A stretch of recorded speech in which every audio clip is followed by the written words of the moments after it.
नमस्कार, दिल्ली न्यूज में आपका बहुत बहुत स्वागत है।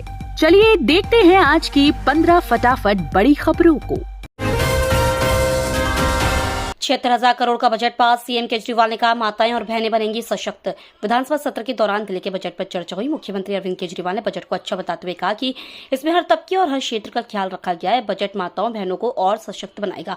इसमें 18 साल से ऊपर की हर महिला को 1,000 रुपए देने की घोषणा की गई। अगर किसी घर में कई महिलाएं हैं और वे पात्र है तो सभी को योजना के तहत 1,000 रुपए मिलेंगे। विधानसभा में वित्त वर्ष 2024-25 के लिए 76,000 करोड़ रुपए के बजट पर मुहर लग गई। नई दिल्ली रेलवे स्टेशन को विश्व स्तरीय बनाने की योजना चरणबद्ध तरीके से होगा पुनर्विकास। नई दिल्ली रेलवे स्टेशन को विश्व स्तरीय बनाने की योजना अब चरणबद्ध तरीके से लागू की जाएगी। स्टेशन के पहाड़गंज की तरफ मल्टी मॉडल ट्रांसिट हब बनाने के लिए भूमि विकास प्राधिकरण ने 440 करोड़ की निविदा निकाली है। इससे पहले स्टेशन के विकास का काम एक साथ करने के लिए कोई एजेंसी नहीं मिली थी। केजरीवाल का बेतुका बयान। बोले भगवान राम अगर इस युग में होते तो बीजेपी उनके पीछे भी ईडी और सीबीआई लगा देती। दिल्ली के मुख्यमंत्री अरविंद केजरीवाल ने कहा है कि अगर भगवान राम इस युग में होते तो बीजेपी ईडी और सीबीआई को उनके पीछे भी लगा देती। उन्होंने कहा कि राष्ट्रीय राजधानी में आम आदमी पार्टी की सरकार विकास के मॉडल पर काम कर रही है, जबकि बीजेपी विपक्षी दलों को खत्म करके और उनकी सरकारों को गिराकर विनाश का मॉडल अपना रही है। हाल ही में आप सरकार द्वारा विधानसभा में पेश किए गए 2024-25 बजट पर सदन को संबोधित करते हुए केजरीवाल ने ये बातें कही। दिल्ली जल बोर्ड प्लांट में बड़ा हादसा। 40 फुट गहरे बोरवेल में गिरे बच्चे की हुई मौत। राष्ट्रीय राजधानी दिल्ली में एक व्यक्ति की बोरवेल में गिर जाने से मौत हो गई। यह बोरवेल 40 फुट गहरा था। यह घटना बीती रात केशवपुर स्थित दिल्ली जल बोर्ड के ट्रीटमेंट प्लांट में हुई है। बोरवेल में किसी के गिरने का यह 9 दिनों के भीतर हुआ दूसरा हादसा है। बताया जा रहा है कि बोरवेल ट्रीटमेंट प्लांट के एक कमरे में था और उसमें ताला भी लगा था। वहीं घटना को लेकर दिल्ली के मंत्री आतिशी का बयान आया है। आतिशी ने एक्स पर लिखा, बहुत दुख के साथ यह खबर साझा कर रही हूँ कि जो पुरुष बोरवेल में गिरे थे उन्हें रेस्क्यू टीम ने मृत पाया है। संभावना सेठ ने 1 साल बाद छोड़ी आम आदमी पार्टी। टीवी एक्ट्रेस संभावना सेठ ने बीते साल जनवरी में आम आदमी पार्टी ज्वाइन की थी।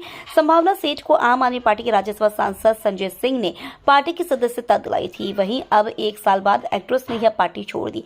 इसकी जानकारी एक्ट्रेस ने सोशल मीडिया पर पोस्ट शेयर करके दी है।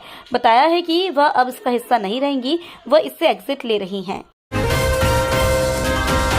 ईसी की नियुक्ति के लिए 15 मार्च को मीटिंग। पीएम की अध्यक्षता में पैनल मेंबर शामिल होंगे। चुनाव आयोग में इस समय 2 चुनाव आयुक्तों के पद खाली है। इन्हें भरे जाने को लेकर प्रधानमंत्री की अध्यक्षता वाले पैनल की 15 मार्च को शाम 6 बजे बैठक होगी। नियम के मुताबिक चुनाव आयोग में एक मुख्य चुनाव आयुक्त के अलावा 2 चुनाव आयुक्त होते हैं। एक चुनाव आयुक्त अनुपम चंद्र पांडे फरवरी में रिटायर हो गए थे। दूसरे अरुण गोयल ने 9 मार्च को अचानक इस्तीफा दे दिया। लिहाजा 3 सदस्यीय चुनाव आयोग में इस वक्त सिर्फ सीसी राजीव कुमार ही हैं। बीजेपी जल्द जारी करेगी दूसरी लिस्ट। आज सीईसी की अहम बैठक।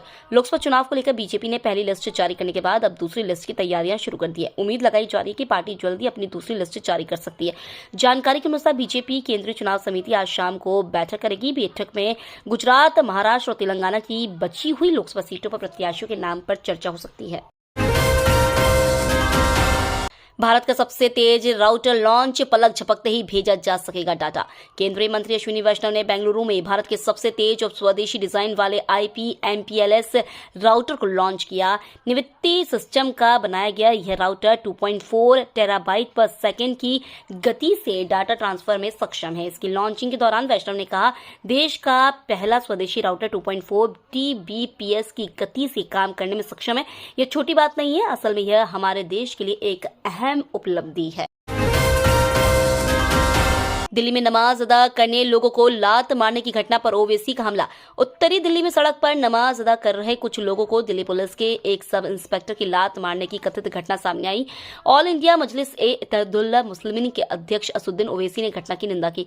ओवैसी ने कहा कि इस घटना ने सभी को झंझोर कर रख दिया है। हैदराबाद के सांसद ने कहा, हमने वीडियो देखा, इससे साफ पता चलता है कि मुसलमानों के खिलाफ किस तरह नफरत पैदा की गई और उस पुलिसकर्मी के मन में मुसलमानों के खिलाफ कितनी नफरत है।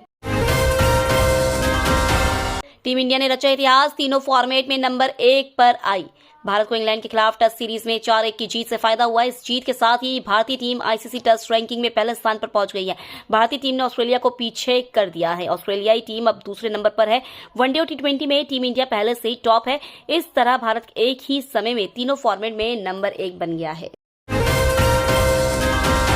सीएम ममता बनर्जी ने कही, देश किस दिशा में चलेगा यह बंगाल तय करेगा। कोलकाता में लोकसभा चुनाव 2024 के लिए टीएमसी ने 42 सीटों पर उम्मीदवारों का ऐलान कर दिया है। इस दौरान पश्चिम बंगाल की सीएम ममता बनर्जी ने ब्रिगेड परेड ग्राउंड में कहा कि पश्चिम बंगाल में तृणमूल कांग्रेस अकेले लड़ेगी, देश किस दिशा में चलेगा यह बंगाल तय करेगा। उन्होंने कहा कि बंगाल ही देश को रास्ता दिखाएगा। कल पीएम मोदी रेलवे को देंगे 85,000 करोड़ की सौगात। कल पीएम नरेंद्र मोदी भारतीय रेलवे को 85,000 करोड़ की सौगात देंगे।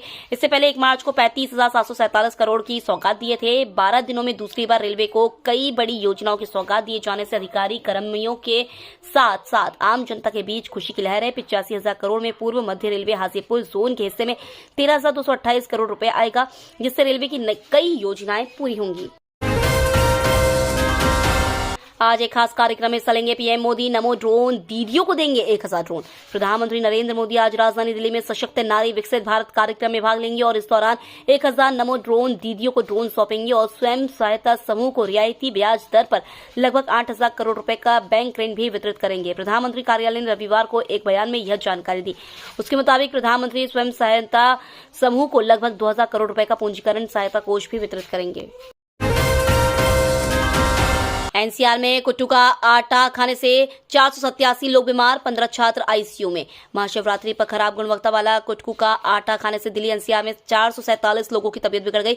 सबसे अधिक 350 लोग ग्रेटर नोएडा में बीमार पड़े। वहीं नोएडा में 15, नई दिल्ली में 110 व गुरुग्राम में 12 की तबीयत बिगड़ी। खाद्य विभाग ने आटा पिसाई केंद्रों, थोक दुकानों से सैंपल लेकर उन्हें सील किया है। ग्रेटर नोएडा में लॉयड लॉ कॉलेज और एपीजे के हॉस्टलों में क्रमशः 215 व 15 छात्रों की तबीयत बिगड़ी। सभी छात्रों को अलग अलग अस्पतालों में भर्ती कराया गया। इनमें 15 छात्र आईसीयू में हैं। रेसलर बजरंग पुनिया और रवि दहिया को पेरिस ओलंपिक क्वालिफायर्स मुकाबले में मिली हार। रेसलर बजरंग पुनिया और रवि दहिया को पेरिस ओलंपिक क्वालिफायर्स के लिए आयोजित ट्रायल में हार का सामना करना पड़ा है। बजरंग को रोहित कुमार ने 65 किलो फ्री स्टाइल भार वर्ग के सेमीफाइनल में हराया। अब फाइनल में रोहित की टक्कर सुजीत से आज होगी। वहीं रवि दहिया को 57 किलोग्राम फ्री स्टाइल भार वर्ग में उदित ने 10-8 से हरा दिया।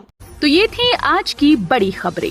डेली खबरों से अपडेट रहने के लिए चैनल को सब्सक्राइब करना बिल्कुल न भूलें। धन्यवाद।